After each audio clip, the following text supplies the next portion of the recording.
Voltamos, tristes, porque está correndo demais. Analise os itens a seguir. Eu pulei algumas, gente, tá? Nos slides não tem tudo, não. Pelo amor de Deus, aí. Como é que eu vou corrigir 22 páginas? Hã? Não. Socorro. 5 dias aqui, a gente pode trazer comida, barraca, trem para dormir. Eu fico, né? Mas assim, não sei se é legal. Vocês vão ter o gabarito, igual eu falei. Então, vou avisar quem está em casa, porque quem está em casa não tem esse tete-a-tete comigo aqui, massa, né? Nada contra, gente. Mas, o que acontece? Vocês receberam um gabarito hoje, amanhã, sei lá que dia que eles vão pôr, eu mandei hoje, gabarito seco. Aí vão corrigir, que eu mando tudo paulatinamente. Aí tem a apostila. Aí vocês vão olhar sozinhos, né? Porque se eu entrego o ouro, o que adiantou? Vocês vão olhar sozinhos, corrigir. Por que eu errei? Por que eu acertei? Estava escrito em algum lugar, a professora falou. Vai ver que eu falei os trem quase tudo, fora o que está específico em lei. E aí depois eu vou mandar o gabarito comentado. Por quê? Como a gente não corrige tudo, eu escolho algumas. Aí vocês vão ter o gabarito comentado meu de cada uma, como se fosse eu falando. Bem legal. Analise os itens a seguir. Pavimentação asfáltica é fato gerador de taxa de serviço específico e divisível. Deve ter valor fixo da obra. Não é minha matéria, tá? Mas a 1 está errada. Primeiro, porque pavimentação asfáltica não é fato gerador de taxa. É fato gerador de contribuição de melhoria? Asfalto? Não. Pode escrever, não é. Por quê? Asfalto não é uma melhoria que valoriza o imóvel. Asfalto é uma dignidade. Contribuição de melhoria só cabe naquilo que é melhorias. Melhorias no sentido de aumento da valorização imobiliária. E não menos pioria, porque o sujeito morava na terra e passou a ter asfalto e saneamento, pelo amor de Deus. Cobrar sobre isso é cobrar o básico. Serviço de coleta de lixo é fato gerador de taxa específico e indivisível? Não, coleta de lixo domiciliar é divisível, o Supremo já falou, é falso. A concessão de alvará de construção pode ser remunerada por taxa de polícia, porque é o exercício regular de polícia, de fiscalização municipal? Perfeito. O imposto pode ter fato gerador de serviços públicos indivisíveis, assim como o serviço de iluminação? Não, o Supremo até entendeu que era inconstitucional, foi criada a COSIP, que é a contribuição do serviço de iluminação, exatamente porque é inconstitucional que fosse imposto. A destinação do produto da arrecadação é irrelevante para definir a natureza jurídica do tributo como imposto. Totalmente irrelevante. Qual é a correta? Letra D de dado. Muito boa essa questão também. Aí a gente pulou, tem outros concursos aí de juiz substituto, né? Vocês vão receber, aí tem vários, Espírito Santo, TRFs, né? Tem várias questões aí que a gente vai pular agora, porque vocês vão receber o gabarito, que já foi, um gabarito seco, só para ver a situação que vocês estavam. Mas eu não sei se vocês perceberam que tem muita questão que a gente falou em sala aqui. Muita mesmo, assim. O concurso da magistratura cai demais, tá? E aí a gente vai agora para a VUNESP, que é do Acre, que é uma prova de concurso de juiz desse ano.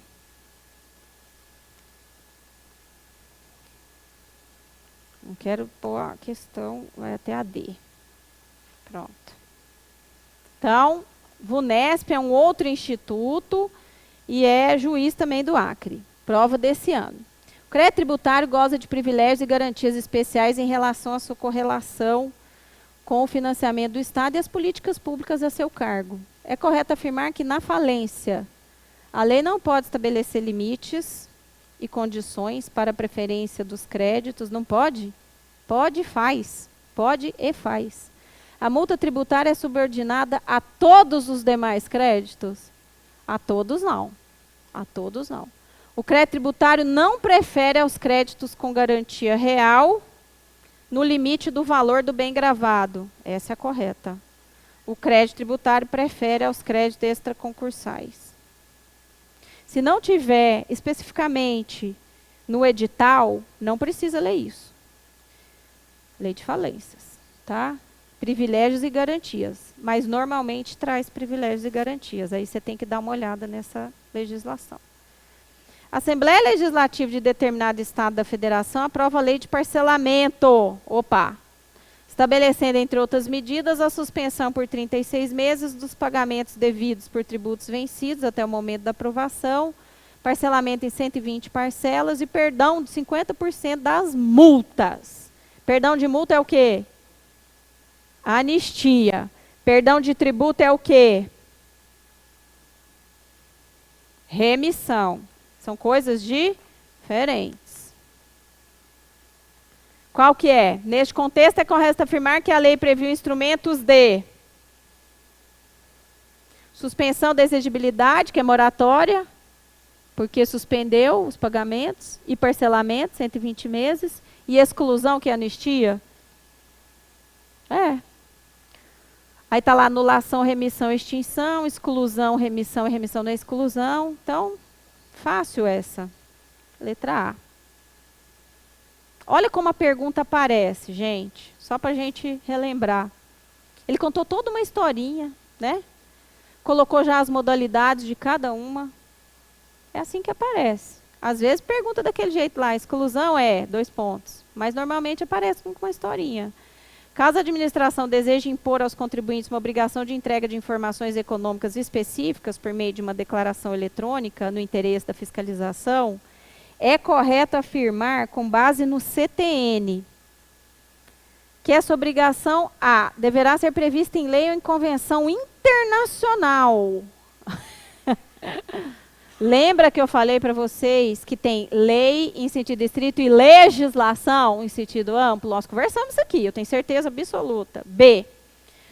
Poderá estar prevista em ato normativo infralegal, que eu chamei naquela minha pirâmide de atos secundários. Eu desenhei uma pirâmide aqui no quadro. Desenhei. E deverá guardar razoabilidade com interesse de fiscalização, não onerando de forma desproporcional. Tá certo isso? Certíssimo. Poderá estar prevista em decreto e apenas poderá ser exigida com anterioridade? Nada a ver. Artigo 100 do CTN. Deverá ser prevista em lei e poderá ser requerido no período nonagesimal? Correto é letra B. Artigo 100. Cai muito. Quarta região, analista. Já não é juiz. Quer pular essa para a gente ir para um de juiz? Não sei se ainda tem de juiz, mas é FCC. Ó, FCC acho que tem que ler todas, né? O capítulo que trata da responsabilidade tributária, aí tem um tanto de perguntas que vocês têm que pular, né? Vocês têm que pular, tem uma objetiva também. Esse é porque é 2019. Acho que está na página... Qual que é a página aí, gente, para o povo acompanhar? 21. Página 21. É essa de analista judiciário. O capítulo que trata de responsabilidade tributária, o Código Tributário Nacional estabelece que a pessoa jurídica de direito privado, que resultar de decisão, o que é a responsabilidade lá de sucessores essa, né? É responsável apenas por tributos devidos após a data do ato, sendo que os débitos anteriores são de responsabilidade integral da pessoa. Não. A gente sabe o que acontece lá, se ele ficar na atividade, se ele não ficar na atividade, não é isso? Então, essa está errada. É o 134, sei lá, olha lá, gente, 132, 133, que fala da sucessão, né? 133, então. B, a responsabilidade dos sucessores ocorre quando a pessoa natural, jurídica, direito público ou privado adquire em leilão judicial, presta atenção, fundo de comércio ou estabelecimento comercial, industrial, profissional em processo de falência e continua a exploração, é isso? Não. C, em processo de falência, o produto da alienação judicial de empresa, filial, unidade permanecerá na conta de depósito. Aqui é falência específica.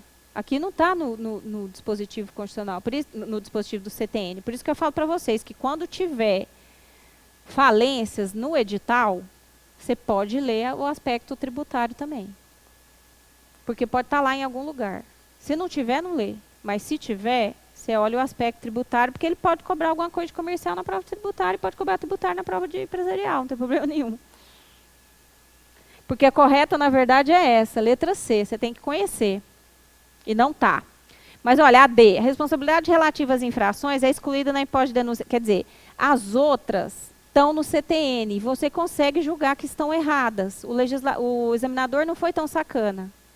Conhecendo o CTN, você saberia que a A, B, a D e a E estão erradas. Conhecendo o CTN com a lei de falência, você saberia a letra C, entenderam? Você não estuda estanque para o concurso. O concurso é um completo. Lá em constitucional tem tributário, em administrativo tem, que é o conceito de serviço, ele vem do direito tributário, que são artigos 78 e 79 do CTN, o direito administrativo usa. Portanto, você tem umas matérias nas outras, tá? Por isso é que você tem que olhar o edital. Considerando as modalidades de lançamento previstas no CTN, essa é boa demais, gente. Olha só. Quando a autoridade administrativa arbitra o valor ou preço de bens, direitos, serviços ou atos jurídicos para o cálculo do tributo que tenha por base ou tome em consideração esses valores, sem a necessidade de processos regulares ou complexos em tributos de baixo valor, tal processo classifica como lançamento simplificado? Nunca ouvi falar. B.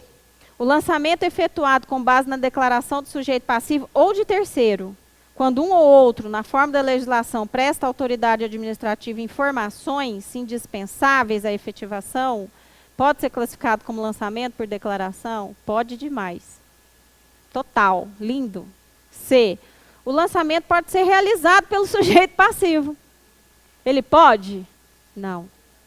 Ele pode praticar o quê? Atos preparatórios, né? Aí ainda botou lá um lançamento passivo. Achei bonito. Então, achei bonito. D. As leis tributárias dos entes federativos podem estabelecer outras modalidades que não estão no CTN. Inclusive um tal de lançamento especial que parece uma coisa de foguete. É especial, não é espacial, mas lembra um foguete, não lembra? O lançamento é realizado de ofício pela autoridade apenas quando tem indício ou suspeita de falsidade? Não, qualquer tributo pode ter. Então, correto é a letra C. Não, B, desculpa, B. Correto é a letra B. CESP, PGE de Pernambuco, só para a gente encerrar aqui. Interrompe o prazo de prescrição da ação. Em relação aos créditos de natureza tributária, inscrição na dívida ativa. Interrompe o prazo de prescrição para ação de cobrança? Não. Suspende? Não. Interrompe o prazo prescricional de lançamento? Que absurdo, horrível. Suspende o prazo prescricional de lançamento? Não interrompe nem suspende o prazo prescricional da ação de cobrança. A gente escreveu inscrição em dívida ativa grande com palitinho ali? Não. Ela é uma decorrência só para poder extrair a certidão para ajuizar a execução. Não é uma coisa tão importante. Mas é um ato de verificação da legalidade da relação jurídica? É. Mas a gente pôs um palito grande para ela? Não. Letra E. CESP, PGE. Segundo o CTN, adoro essa, conversão do depósito judicial em renda. Fácil demais, né, gente? Essas são aquelas que a gente reza para cair. Extinção, letra C. A gente estudou isso aqui. Já passou no concurso. Questão 36. Considerando que dispõe o CTN, vamos assinalar a opção correta em relação às obrigações. Surge apenas com a ocorrência da hipótese de incidência. Obrigação acessória convertida em obrigação principal pela sua inobservância. O fato gerador deve ser o mesmo, tanto para a obrigação principal quanto para a acessória. Essa a gente sabe que está errada. Essa, Deus é Pai. D. Sujeito ativo da obrigação acessória é denominado responsável tributário. Adoro. Não. Uma vez modificado o crédito, deve ser igualmente alterada a obrigação? Não. Então, a gente sabe que a C, a D e a E estão completamente erradas. Agora, vamos para A e a B. O cara foi sacana. A obrigação tributária surge apenas com a ocorrência da hipótese? Só de ter hipótese, já surge a obrigação? Já. Ela não é ex lege? É. Mas é apenas. Tem que acontecer mais alguma coisa? Tem. O quê? fato gerador. Pelo menos uma previsão dele, que é o caso da substituição para frente. Aí vem a B. A acessória é convertida? Também não é. Também não é convertida. É convertida? Já conversamos sobre isso. É convertida? Não. Cria-se uma nova. Cria-se uma nova. Mas o código está escrito de jeitinho aqui? Tá. Então nós vamos marcar a B. Essa questão foi mal redigida? Muito. Horrível. Péssima. Muito mal redigida. Se alguém ficasse em dúvida, não estaria errado? Não estaria. Entre a e a B. É que o apenas, né, não é uma conjugação de abstração com realidade? O apenas atrapalhou realmente a questão. Letra B. Determinar atributo deveria ter... Ó aquelas coisas de fazer conta. A chatura de fazer conta. Vamos lá. Ele tinha que ter sido lançado no dia 5 de setembro, uma segunda-feira, mas o contribuinte não providenciou uma declaração do débito. A legislação desse tributo atribuiu ao sujeito passivo o dever de antecipar. Aqui é lançamento por homologação. Já percebemos aí, né? Recolhimento antecipado. Nessa situação hipotética, considerando a posição majoritária do STJ, a data correta para o início da contagem do prazo é... Então, vamos lá. O caso é de lançamento por homologação. O sujeito passivo não providenciou a declaração do débito. Lembra das teses do STJ? Vocês lembram disso? Isso aqui é exatamente aquela situação dos recursos repetitivos. Ou seja, ele não fez a obrigação dele. Então, gera um lançamento de ofício. Qual que é a regra geral para o lançamento de ofício? Primeiro dia do exercício seguinte. Ele tinha que ter sido lançado 5 de setembro, ou seja, começou o fato gerador aí, né? Qual que é o primeiro dia do exercício seguinte?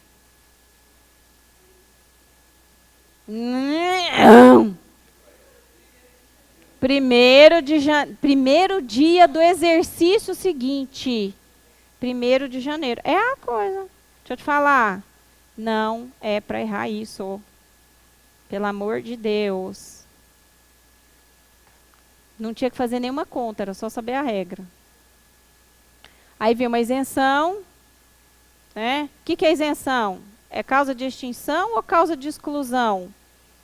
Exclusão. Então a gente elimina a B e a C e a D. A B e a D, não é isso? É causa de excludente e pode ser livremente suprimida quando concedida sob condição onerosa. É causa excludente, só pode ser concedida em caráter geral, mas deve sofrer restrições temporais. É causa excludente, mas não dispensa o cumprimento de obrigações acessórias dependentes da obrigação principal cujo crédito tenha sido excluído. Qual é a que está de acordo com o CTN? Letra A. Letra A, está igualzinho. A isenção, ela é livremente suprimida. Tem que respeitar direitos do sujeito passivo? Tem. Tem que cumprir os princípios condicionais tributários? Tem. Mas a isenção é o exercício da competência. Ele tira, ele dá, ele tira, ele dá. É claro que vai ter que observar determinadas regras de segurança jurídica. Tá? Agora, é causa excludente, mas não dispensa o cumprimento de obrigações acessórias, mas só as dependentes da obrigação cujo crédito tenha sido excluído? Não, todas as obrigações, até relacionadas a outros créditos, né? Elas não têm essa ligação, o acessório do principal. Por isso que a letra E está errada. Por isso que a letra E está errada. Porque não tem uma dependência entre a principal e a acessória. São nomes que foram dados. A gente já conversou isso aqui. E aí uma de promotor. Uma de promotor de justiça do Piauí. Até não tinha o seu contato, que eu ia pedir a de promotor de Goiás, que eu não tive tempo de... que eu não tenho tempo de pegar, né, gente? Para saber qual que era a questão aqui. Quem tiver questões de concurso e quiser mandar para mim, eu agradeço. Quem estiver em casa, quem está aqui, porque a gente vai alimentando com coisas que eu recebo de alunos. Porque não dá tempo de ficar correndo atrás disso. De acordo com o entendimento majoritário do STJ, a prova desse ano, a respeito das garantias dos créditos do concurso de preferência na execução fiscal, Quando coexistirem penhoras de autarquia federal e estadual sobre o mesmo bem, quem tem preferência? Tem um dispositivo no CTN que trata de preferência. Tem que decorar? Tem. Tem um dispositivo no CTN que trata, porque não dá tempo da gente ver isso, mas tem outro dispositivo no CTN que cai muito, que é imputação de débito. Qual que paga primeiro? O mesmo devedor tem vários débitos, tá? Com a mesma fazenda pública. O que vai pagar em primeiro lugar, o que vai pagar em segundo? No âmbito do direito privado, quem que escolhe? O devedor. No âmbito do direito público, créditos tributários, quem escolhe? A lei. A lei. Então, vocês têm que decorar esse dispositivo também. Concurso de preferência e indicação de débito, tá? Quando tem vários. No caso aqui, a correta é a letra A. No caso aqui é a letra A. Promotor, de acordo com o CTN, o que distingue a obrigação tributária principal da acessória? Vamos lá, gente. O que distingue uma da outra? A obrigação principal tem por objeto pagar tributo ou penalidade. A acessória tem por objeto fazer, não fazer, lhe tolerar no interesse da arrecadação. Qual que é a que exprime melhor? Letra B. Opa, tinha um E ainda aí. Letra B. Ela é bem correta mesmo. Bem redigida essa. Aí, tem esse slide aqui, que é só o gabarito dessas que estão nos slides, mas vocês receberam, ou receberão, ou está disponível, o gabarito completo de todas, tá? Isso aqui é só para fechar o slide mesmo, para quando vocês estudarem pelo slide. Eu vou encerrar assim. Queria agradecer a todos que assistiram de casa, que vieram nas aulas. É impossível esgotar a matéria, vocês sabem disso, né? É impossível. Aulas de tributário em 4 aulas, mais as do Buiça, a parte dele em 4, é impossível, isso é humanamente impossível. Mas eu espero que eu tenha cumprido o seguinte desiderato, que é demonstrar que não é tão complicado quanto parece. Ao ler a doutrina, parece muito complicado, né? Mas a gente tentou trazer raciocínio sobre essa relação jurídica, para vocês abrirem a cabeça e agora, na hora que forem ler o manual, ler a apostila está grande. Juntando meu material com o do Buiça, dá um grande manual, tá? Então, assim, é bastante coisa mesmo. Graças a Deus é um bom material somado todos esses materiais, porque eu dou uma parte e ele dá outra parte. Mas, qual que era o intuito dessas aulas e elas costumam surtir efeito? É vocês entenderem essa relação, como ela acontece, fotografar ela no tempo para que vocês entendam a sequência, o porquê de cada coisa. Não é à toa que a gente fala que a obrigação nasce com a hipótese de incidência, porque senão seria impossível a substituição para frente. Nada do que está aqui foi à toa. O mundinho dos fatos não é à toa, a pirâmide de ato normativo não é à toa. Apenas para que vocês abram a cabeça e agora sim, com essa primeira reserva de oxigênio, fazer a viagem individual, que é estudar direito tributário sozinho. Como eu já mencionei, eu estou totalmente à disposição. Às vezes eu não respondo tão rápido quanto a ansiedade de cada um deseja, mas as pessoas não ficam sem resposta.